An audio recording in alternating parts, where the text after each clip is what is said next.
سیدنا فاروق اعظم رضی اللہ تعالیٰ عنہ کی کس کس شان کا ذکر کیا جائے۔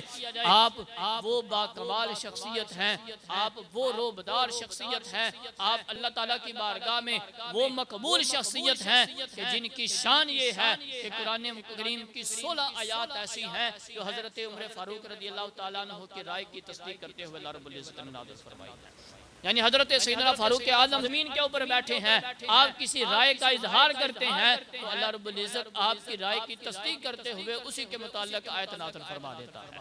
اب اس میں سے 2 آیتیں آپ حضرات کے سامنے رکھنا چاہتا ہوں۔ سب سے پہلی آیت جو ہے وہ اسلام کے اندر پردے کی جو اہمیت اللہ رب العزت نے بیان فرمائی ہے اس کے حوالے سے ہے۔ تو اللہ تبارک و تعالیٰ نے اسلام کے اندر پردے کا حکم عطا فرمایا۔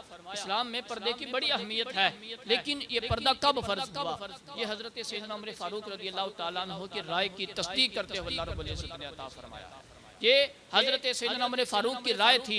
ایک دن حضرت سیدنا فاروق اعظم رضی اللہ تعالیٰ عنہ میرے مصطفیٰ کریم علیہ السلام کی بارگاہ میں بیٹھے ہیں اور عرض کرتے ہیں کہ یا رسول اللہ، میرا دل کرتا ہے کہ آپ اپنی ازواج مطہرات کو حکم دیں کہ جب بھی وہ اپنے گھروں سے نکلیں تو اپنے چہروں اور چادر اوڑھ کر نکلا کریں۔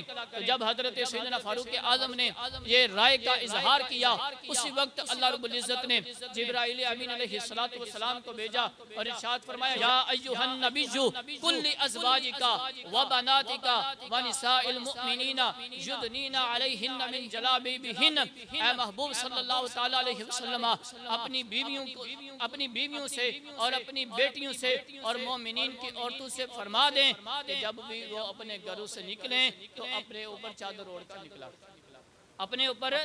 اوڑھ کر نکلا کریں۔ تو حضرات محترم گویا رب یہ ارشاد فرما رہا ہے میرے پیارے محبوب، جو عمر کی رائے ہے رب تعالیٰ کی بھی وہی رائے ہے۔ رب تعالیٰ بھی اسی کی تصدیق کے اندر یہ قرآن کی آیت نازل فرما رہا ہے۔ تو حضرات محترم اور دوسری جو آیت تھی وہ مقام ابراہیم پر نماز ادا کرنے کے حوالے سے تھی۔ ایک دن حضرت سیدنا عمر فاروق رضی اللہ تعالیٰ عنہ، آپ کی طبیعت مچلی اور آپ کے عشق نے آپ کو جھنجھوڑا، تو آپ نے اس بات کی طرف غور کیا کہ حاجی جب طواف کے بعد 2 نوافل ادا کرتے ہیں تو کیوں ایسا نہ ہو کہ وہی 2 نوافل جو ہیں وہ مقام ابراہیم کے سامنے یا مقام ابراہیم پر ادا کیے جائیں۔ تو آپ نے اس رائے کا اظہار کرتے ہوئے نبی پاک علیہ السلام کی بارگاہ میں عرض کی کہ یا رسول اللہ، حاجی طواف کے بعد جو 2 نوافل ادا کرتے ہیں میرا دل کرتا ہے کہ وہ مقام ابراہیم پر ادا کیے جائیں تاکہ ابراہیمی ذوق تازہ ہو جائے۔ تو ابھی بات مکمل ہوئی تھی کہ اللہ تبارک و تعالیٰ نے جبریل کو حکم دیا اور فرمایا جبریل جلدی جا۔ جبریل آئے اور عرض کی یا رسول اللہ واتخذوا من مقام ابراہیم مصلی، اللہ رب العزت نے مقام ابراہیم کو نماز کی جگہ بنا دیا ہے۔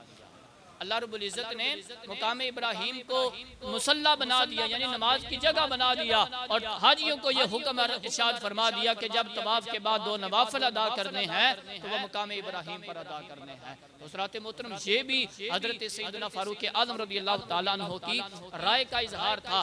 آپ نے اپنی رائے کا اظہار کیا، ادھر رب تعالیٰ نے تصدیق کرتے ہوئے قرآن کی آیت کے اندر آپ کی رائے کی تصدیق فرما دی ہے۔ یہ حضرت سیدنا فاروق اعظم رضی اللہ تعالیٰ عنہ کی شان ہے، آپ کا مقام ہے کہ آپ کی رائے کی تصدیق کرتے ہوئے رب تعالیٰ قرآن کی آیات نازل فرما دیتا ہے۔